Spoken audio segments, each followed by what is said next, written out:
Welcome back, everybody. The UFC 303 betting show is here with me, Ian O'Neill, Theo Lander. We're going to take you through the UFC International Fight Week card, headlined by Yuri Prochazka versus Alex Pereira, a rematch for the light heavyweight title. Brian Ortega, Diego Lopez is your co-main event. We're going to take you through the bulk of the fights here, pick some of our bets, find out where money can be won, find out where money could be lost. I mean, if you're talking about some of my bets, especially from the last card, there was a lot of losing of a lot of bets in that one. It was a horrible night. I've gone conservative this one, Theo. But we're here. We're finally at International Fight Week. Before we actually get going, we just want to remind everybody to bet responsibly, gamble responsibly. If it's not fun anymore, stop. That's it. We're no betting experts. We're just going to have a little bit of fun, talk about where some of our money may be going down, where some, like I said, money may be won and lost. But as always, I'm here with Theo Lander to break through all of these bets on this card. Theo, how are you feeling about it? Are you feeling lucky? You feeling like we're gonna win big this pay-per-view? That's my problem is I do feel that way, Ian, and I know that whenever I feel that way, the opposite tends to happen. I feel like I see this main card especially so clearly that I know I'm due for a rotten surprise. It's going to ruin my night. But regardless, I'm excited to break it down with you. It's a great card. Always a fun time to chat up with you about it. Indeed, it was. Well, I let the side down on both the team parlay and on my bets last time. It was horrific. I don't know whether we have them easy, but I probably prefer not to go through them any which way. Let's start with the main event of UFC 303. Alex Pereira, Yuri Prochazka. On with the preview show. It is somewhat of a watered down main event given the fact that both of these guys have taken this fight on short notice, but still is going to be a very, very exciting fight. When you're looking at the main event and the co-main event, fights that were put together, Theo, pretty much at the last minute, it kind of makes it a little bit more difficult from a betting perspective, any which way, on where your money is going to go and where your money is not going to go. What's your thoughts on this main event between Pereira and Prochazka? On who do you fancy to get the win? And we'll talk money in a little bit. Yeah, well, I think you nailed it on the head there when you mentioned that the fact that it's on short notice makes it a lot harder to gauge how this will actually go. There's a lot more variance. So these guys aren't as prepared, far from perfect camp from either of these guys. We know Alex Pereira got the call while he was on a promotional tour in Australia. So just that alone is going to throw you through a wrench. He's got to go all the way back across the globe, back to Las Vegas for International Fight Week to save the card yet again. Let's run through this real quick. He saved the card in New York past November when John Jones had to pull out. He saved the card for UFC 303 when they couldn't get a tangible main event for that. He stepped in with like a month to go before that event and saved a centennial card for the company. And now on Conor McGregor's first return in about 3 years, he steps in and saves the event again on around like less than a month's notice. So, at a certain point, you just have to look at a guy like that and sort of wonder, like, does it matter if Alex Pereira has a full camp? This is a guy who comes from like very extensive kickboxing background where they're used to going again and again and again and again. Like they have a million fights a year, it feels like. So, maybe for your typical UFC prize fighter, having this many fights in succession on short notice with everything on the line would be a lot to ask of them. For Alex Pereira, it does not feel that way. And even though the first fight was pretty back and forth, Yuri definitely had his moments where he was backing Alex up against the cage. The one equalizer, the one moment where Alex has to be perfect for one moment is when he connects with that left hook. And you saw what happened when he did it against the cage on Yuri. Wasn't an overly powerful strike, didn't land it perfectly flush, didn't have a lot of torque on it. But when he touches people, they fly cartoonishly. He is cartoonishly strong with that left hand. And of course, the stoppage was a bit controversial in some ways. So I do understand why people feel like this is a 50-50 fight. And again, more variance on short notice. This could go either way. But I just see Alex Pereira as being too refined of a striker, too disciplined of a striker, too experienced of a striker. I think he's levels above Yuri Prochazka in that department. I think Yuri takes way too many chances. It's really hard for me to pick Yuri in this fight.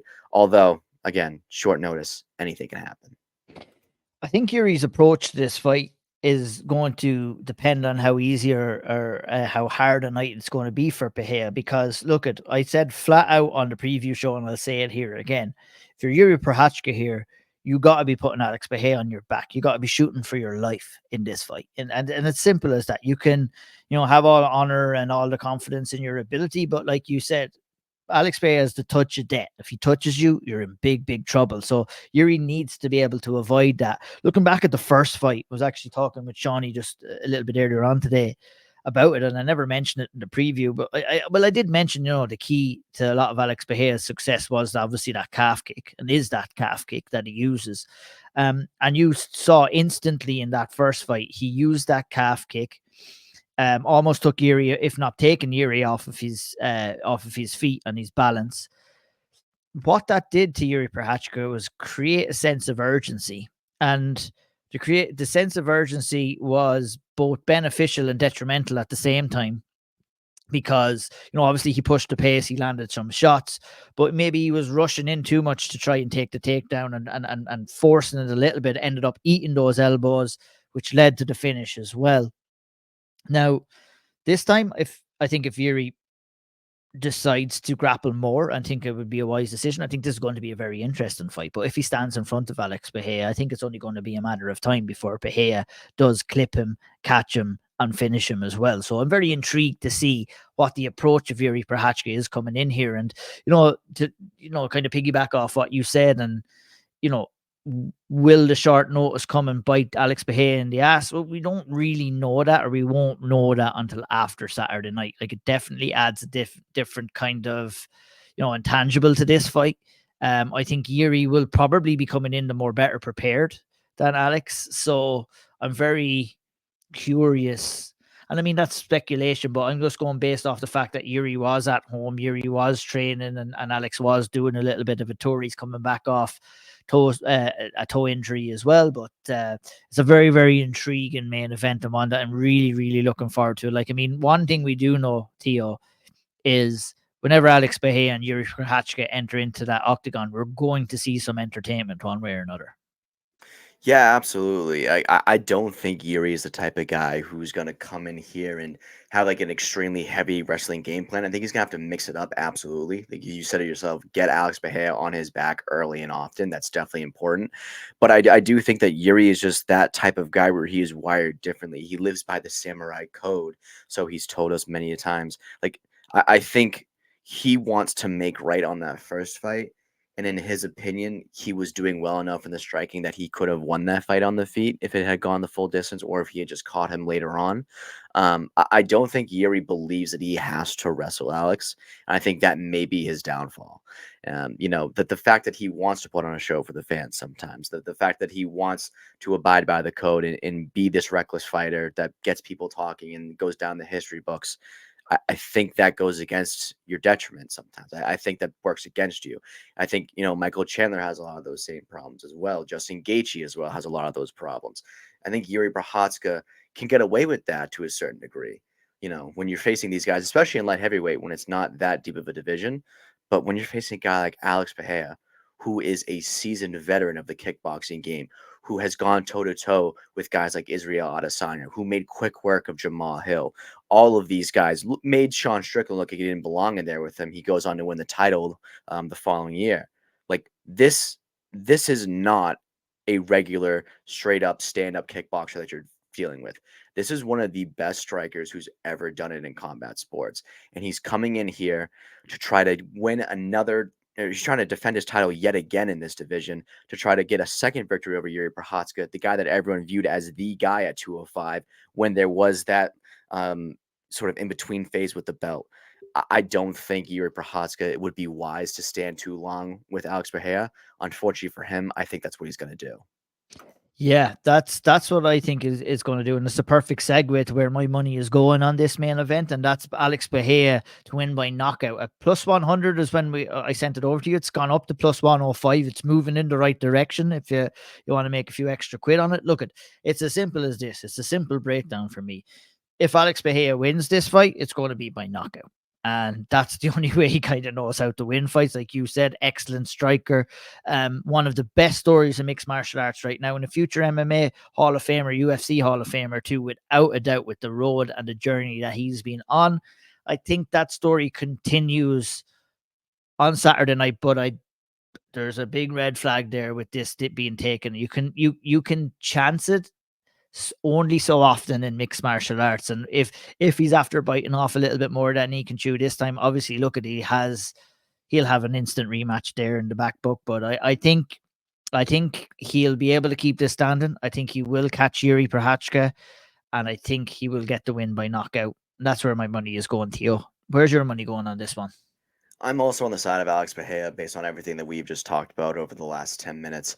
However, that thing I said earlier about loving the board and feeling like I see everything so clearly and understanding what that really means, I looked at this fight and I said, maybe I'm not being generous enough to Yuri. Maybe he does have that deeper bag that I'm not anticipating. Maybe he's going to be able to put Alex on his back a couple of times.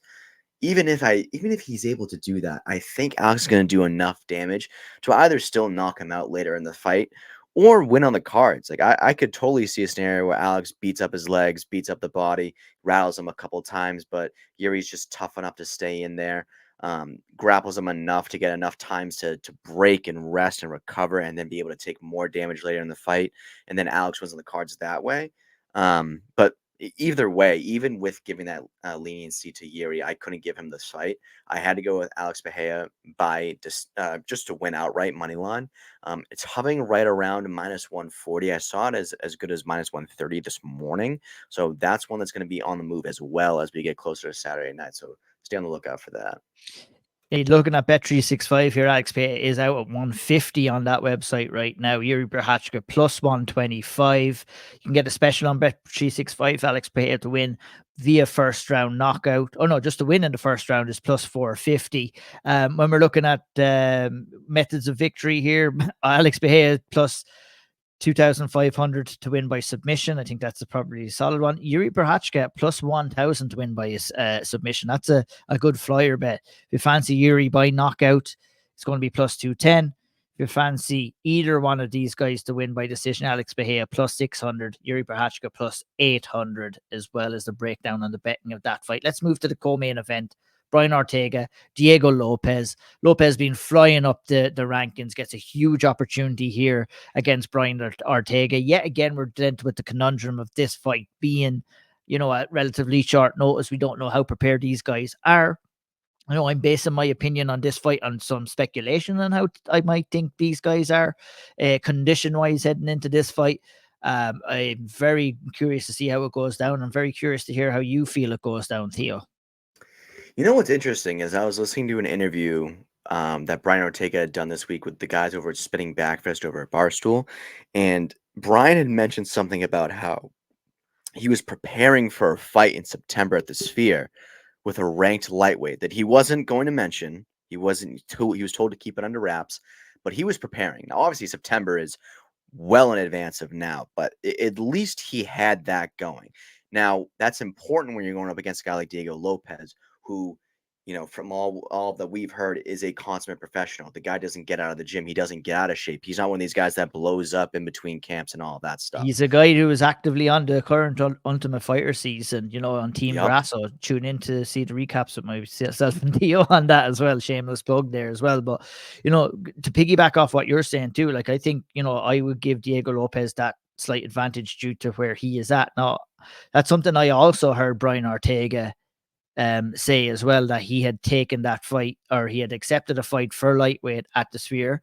That makes me think that he might be fairly high up in the weights, and a short turnaround here. How much is he going to take away from himself trying to make 145 pounds for this fight is my big question, I think. Yeah, I think it's absolutely a valid question here, but I think the main thing that I'm thinking about with this fight is obviously when McGregor fell out, and of course the drama of the co-main as well, where it went from Hill and Roundtree to Hill and Olberg to Olberg and Smith, and now Smith and Dolidze are further down the card, so we have a new co-main altogether. It felt like when they replaced the main event and they had put Alex Bahia versus Yuri Prochazka, that was their last-ditch effort to save anything at the box office. That was their last-ditch effort to say, we need a big name on the main card or on the main event as possible. And those were just the two guys that were available that could do that met the criteria. Then they turned to the co-main and they said, okay, if we're going to sell our tickets, we're going to sell pay-per-views on the main event, we have to have a co-main that delivers for the people who watch every pay-per-view card no matter what. We have to have something for the hardcores. Diego Lopez is a darling of the MMA community. People love this guy, and for good reason. He's much like Alex Mejia, very willing to step on short notice, like he's doing on this card. That's how he got into the UFC with a stellar performance over Movsar Evloev. In a losing performance, gains a ton of fans because of how he performed. Then he goes on this tremendous tear, most recently defeating Sodiq Youssef at UFC 300. He's turning around just a couple months later, just like Alex Mejia on this card. He's so dangerous everywhere the fight goes, whether that's on the ground or on the feet. He's dangerous in scrambles, transitionally. He's always attacking submissions, and he's got really powerful hands. This guy is a monster. I just think this is a stark step up in competition. I think Brian Ortega is a tough task for anyone at that division. And I honestly, I'm seeing ghosts, to be honest with you, Ian, because I really went hard against Brian Ortega in his last fight against Yair Rodriguez. I sort of wrote him off. I said there was no way he was going to do this. Yair comes out, has a stellar first round, mopping the floor with Brian Ortega. Then all of a sudden, Brian Ortega, like a zombie, walks down Yair Rodriguez and drowns him to get a submission to win the fight. You know, that's the exact type of finish that I see happening in this fight against a guy like Diego Lopez, who hasn't been there with the best guys in the UFC just yet. I think he's on his way. I think a guy like this, who's this active, who's this willing to take chances, is going to be given some more leeway to fall a couple of times, to stumble, to not win all of his fights. And I think this is the type of matchup on short notice that spells trouble for a guy like Diego Lopez. I think Brian Ortega is going to do great in this fight the later that it goes, and I have him winning just outright. Yeah, I definitely respect what you're saying and understand what you're saying. I was feeling like that earlier on in the week and kind of changed up more towards Diego Lopez too. I think and this is all speculative as well, I just think he's going to be a little bit more conditioned. I think, like you said, Brian Ortega's activity outside the camp was not as dedicated, I don't think, as Diego Lopez's, a guy who was on the rise, on the run. I think Diego Lopez hits very hard. I think Brian Ortega gets hit. I think Diego Lopez is not going to tire out. His condition is excellent. I think Yair broke a little bit in that fight due to, you know, some of his conditioning issues. I think that Diego Lopez is not going to have that problem. I don't think Diego Lopez gets Brian Ortega out of there, but I think he can do enough in 2 out of the 3 rounds to take a decision on the scorecards. But I've gone for Diego Lopez straight up at -138 to take this fight. Brian Ortega +110 to take the fight. We're going head to head on this one, Theo. If you like Brian Ortega by submission, +700. I think that's a fantastic bet, to tell you the truth. I mean, like, I might have to bet on that, to tell you the truth myself, even though I'm going for Diego Lopez, because I think it can probably only go one way for Brian Ortega. I mean, yeah, that's a great price right there. So, you know, that's where we're at on the co-main event. Moving on down, Anthony Smith versus Roman Dolidze. This fight that has changed about 467 times since it was originally created. This fight spot was originally going to be the co-main event, Carlos Ulberg versus Jamahal Hill. Then we had a bunch of pullouts. We're left with Anthony Smith. Roman Dolidze was moving up to 205. I'm going to get straight into it here. The fact that Roman Dolidze is stepping in here on short notice, up a weight class.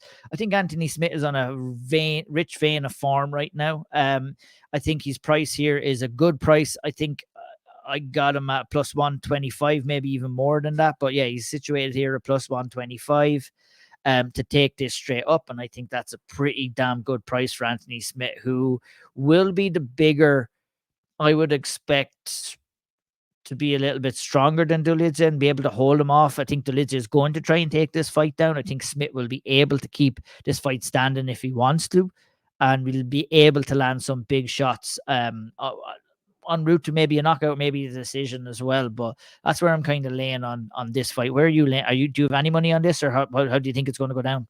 I do, and we are actually going head to head again on this one. Wowza. Again. And now here's why. I I have the utmost respect for Anthony Smith. I think he's a tremendous fighter. He's been around forever. He's fought everybody. He's done everything the UFC's asked him.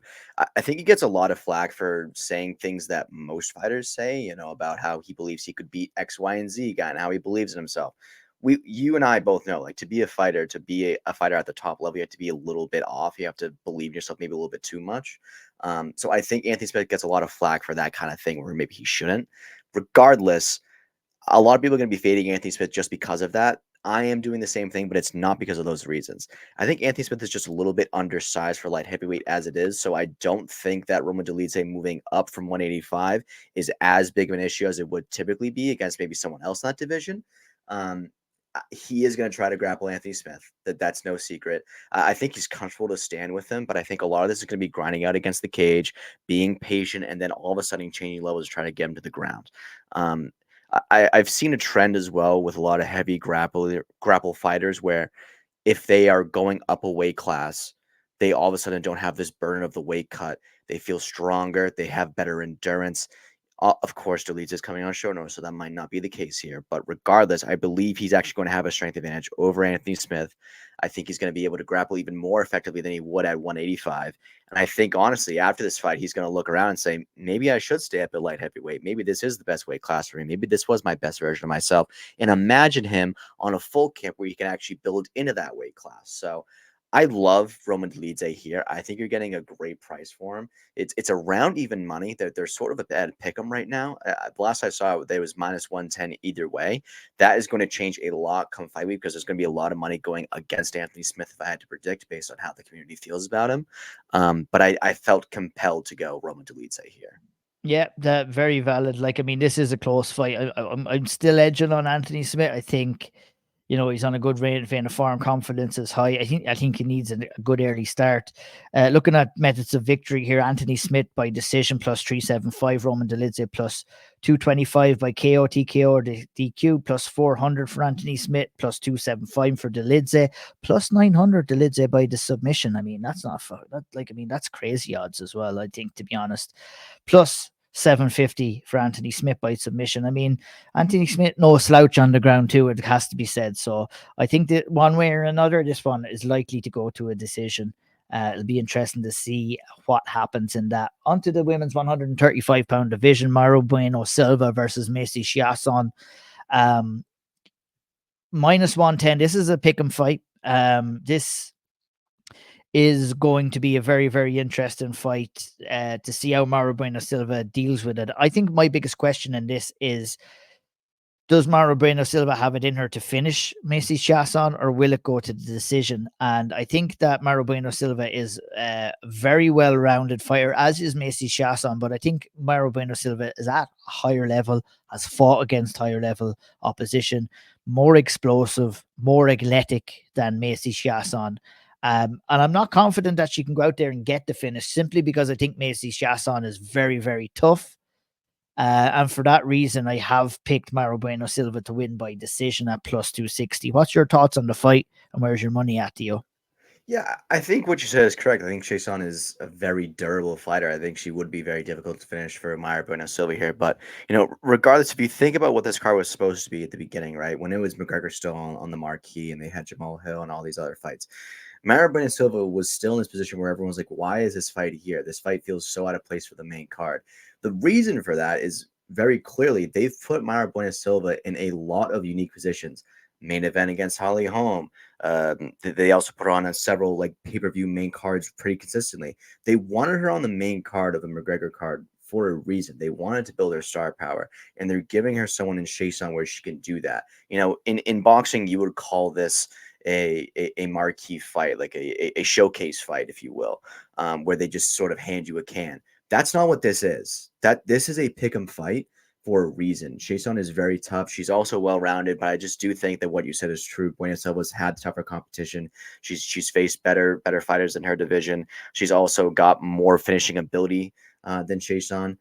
So I think that they did put this fight together for a reason. It's not going to be as easy as some people think it will be for Bueno Silva, but I still had to go with her just outright to win, which was, again, like around -110, and that is going to change a lot. Yeah, for sure. Yeah, we'll talk about Marabeno Silva a little bit later on in the team parlay as well. Moving on to the opening fight on the main card, highly anticipated fight between Ima Shadow Gary and Michael Venom Page in a welterweight division. I'm buzzing for this, Theo. How do you see this fight going down? Man, I have been waiting for Ian Gary to fight someone like Michael Venom Page since the moment he debuted at Madison Square Garden. I have been waiting for this for so long. I think this is the perfect guy to show how elite of a striker at distance Ian Gary is. I still think even after all the BS has sort of passed over and it's not as dramatic anymore, I still think people are doubting Ian Gary. I think they can't help but doubt Ian Gary. And I think honestly, if you take all that other stuff out, forget about the noise. If you just look at the fighter himself, you can't deny this guy's talent. Ian Gary is at this point undeniably talented. And I believe he can strike with anybody at 170 and 185. I think he's good enough to strike with anyone in either of those divisions. Now, people are looking at Michael Venom Page here through some rose tinted glasses, in my opinion. His debut against Kevin Holland was very impressive, don't get me wrong, but Kevin Holland's the exact type of guy where you can rattle him early, you can frustrate him early, and he sort of throws the fight away from there. I think Michael Venom Page is obviously very talented. He is a little bit towards the end of his run. I wish he came over from Bellator a little bit earlier. I think a lot of people would echo that sentiment as well. Not to say that he is particularly slowed down. He's still a very explosive guy, very good at darting in and out of range. But I think Ian Gary is sophisticated enough of a striker to see everything coming at him. I think it would take a lot for Michael Venom Page to surprise Ian Gary in this matchup. I'm very high on Ian Gary, if you couldn't tell, Ian. But it's going to be a great fight no matter what. I can't wait for it. 100%. Well, I'm very high on Ian Gary too, and at minus 138 for him to win this fight, it's a fucking steal. It's a steal, man, for me. And straight up at minus 138, I feel that he has the ability to take this fight down and win easily. But what we're probably likely going to see is him going tit for tat on the feet with Michael Venom Page, which does make it a little bit more risky for Ian Gary.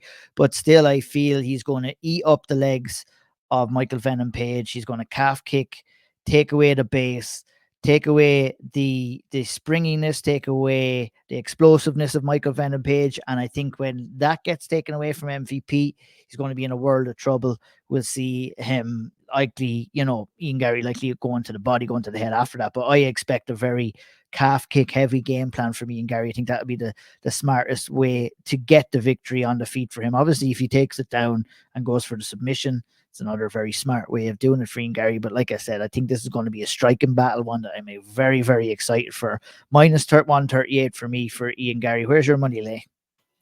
I'm going the same way. I think this price is insane. Like Ian Gary should be like around minus 250 at least. I think Ian Gary is better at kickboxing distance, at boxing range. I think he's better against the cage. I think he's better when it comes to grappling just in general. I think he's better on top, off his back. I think Ian Gary is literally better than Michael Venom Page anywhere this fight goes. Again, like Michael Venom Page is the new shiny toy in town. I get it. He's an exciting guy. I'm a huge fan of Michael Venom Page. I don't want to sound like I'm not at all. He's extremely exciting to watch. He'll dance in the middle. He makes a show out of it. That's amazing for the sport. That's amazing for the UFC. They needed a guy like that, especially at 170. It's unfortunate that they're going to sort of feed him to the wolves here with Ian Gary, but it's only going to make Ian Gary bigger. For him to go in there, and I think he's going to handle Michael Venom Page pretty easily. If he goes out there and has performance that shows the levels, it does wonders for his stock. So I think we're going to come out of this fight on Saturday night saying, man, just how good is Ian Machado Gary? Absolutely. I think I agree with you 100% there. Let's scoop real quickly through the prelims. I'm just going to shout out the prices and the fights here that we've gone. Then we'll go into the team parlay. Do we still have? I know that I'm through all of my bets. Do we still have one more left for you? You're done. You're on to all main card as well. That's it. So let's scoot through the prelims. Let's get up the team parlay and let's wrap this baby up. Joe Pfeiffer minus 300 against Mark Andre Barrio, plus 240 for Barrio there. Cub Swanson plus 200. Andre Feely minus 250. Cub Swanson a live dog in that fight. If Andre Feely isn't up to his level, I think, Andrew Feely is kind of up and down a little bit. Swanson could take advantage if he doesn't show up there at 100% of his capabilities. Charles Jourdain -125 takes on Sean Silva +100. Like that price for Jourdain. Peyton Talbot, the biggest favorite on the card, -1400. One of the best prospects inside the UFC right now. Takes on Yanis Gamori. I think there should be odds on if Gamori makes this fight or not, because he has some issues making that weight on the scale. Michelle Waterson Gomez, Jillian Robertson. Michelle Waterson Gomez +162, Jillian Robertson -188. Liked Michelle Waterson, almost put her into the team parlay. Got the heebie-jeebies before I decided to do that officially. Andrei Arlovsky +200, Martin Buday +250. I mean, what are the prices on this fight going all the way? You don't even have to. The over 2.5 rounds is oh no, -175. It's not great. So I think one of these guys to win by decision is probably the best bet in that fight. Rei Tsutsara, Japanese prospect coming in from the road to UFC, -500. Carlos Hernandez +380. First fight of the night, Ricky Simon -225. Vinicius Oliveira +187. Real quickly, any price really stick out to you there before we go to the team parlay? No, I think Joe Pyfer is sort of priced a little bit too high. I still don't really know if we know that much about him. I Yeah. think Peyton Talbot's price is also crazy. He's super, super high up. I don't remember exactly what the number was that you read out there, but he is a tremendous prospect. But I just think it's a little bit too soon to give him that kind of price. There's a lot of prices on this card that I'm a little bit surprised at. But, regardless, I felt like the main card was a lot easier to pick. The prelims, you're going to get some crazy prices for underdogs that are very live in these fights. Andrei Arlovsky is another guy that comes to mind here. I believe he's like +300. This is an underdog's delight for the prelims. It's going to be a great prelim card. Like I think this sort of went under the radar when it was Conor as the headliner. People didn't really pay attention to the prelims as much. We're in for a great international 5-week card, and there's actually some great fights here. 100%. I couldn't agree more. That takes us to the team parlay first, and then we will look at our bets and remind everybody where we're going, where we're not going. We got +718 for our team parlay first. I'll go first too. I went straight up with two of the bets that I picked in the main section here. I'm going for Mario Bueno Silva money line at -105.